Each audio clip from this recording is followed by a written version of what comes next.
जी sir. आज all India confederation of SC ST OBC organisations और NSYF national SC ST OBC student youth front की ओर से ये press conference है, क्योंकि जो lateral entry in bureaucracy started by central government है उसका हम खंडन करते हैं।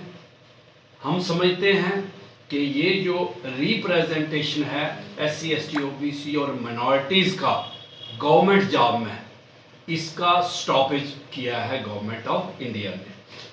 क्यों कि एक तो पहले ही इस देश की गवर्नमेंट जो है अंडर मोदी सरकार सारा डिपार्टमेंट जो गवर्नमेंट के थे वो प्राइवेट कर दिए हैं। मेजॉरिटी गवर्नमेंट जो प्रॉफिट मेकिंग गवर्नमेंट डिपार्टमेंट थे वो सारे के सारे प्राइवेट कर दिए। और उसमें जो इन तबका जरात जो हैं SC ST OBC और माइनॉरिटीज़ के लोगों की जो पढ़े लिखे जो एक रेस लगी थी इस भारत देश में संविधान आने के बाद हर कोई अपने आप बच्चे पढ़ा रहा था और कैपेबल बना रहा था, तो उनको गवर्नमेंट जॉब में स्टॉपेज करने के लिए ये प्राइवेट सेक्टर लाया गया।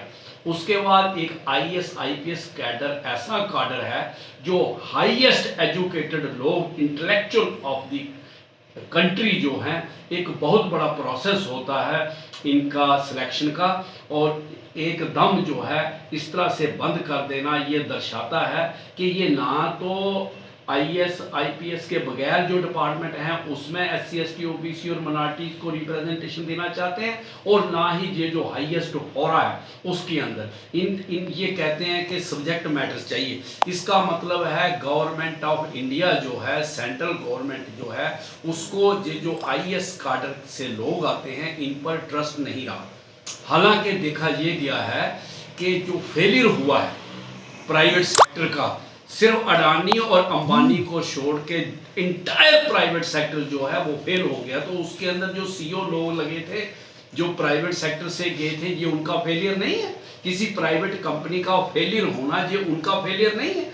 जबकि गवर्नमेंट जो है उसके अंदर जो IAS ऑफिसर्स हैं वो प्रोग्राम पॉलिसी प्लानिंग करते हैं, और गवर्नमेंट उनको कौन से ऑफिसर चाहिए, ये लेटरल एंट्री करने पर उनको चहेते लोग चाहिए। वो अपने चहेते लोग इसमें भरना चाहते हैं और अपनी मन मर्जी के साथ इस राष्ट्र को, जो उनका एक सपना है कि इस राष्ट्र को हम एक रिलीजियस राष्ट्र बनाएंगे और इसमें SC ST OBC और माइनॉरिटीज को हम जमीनी सतह से खत्म कर देंगे, ये उनका एक अभिप्राय है।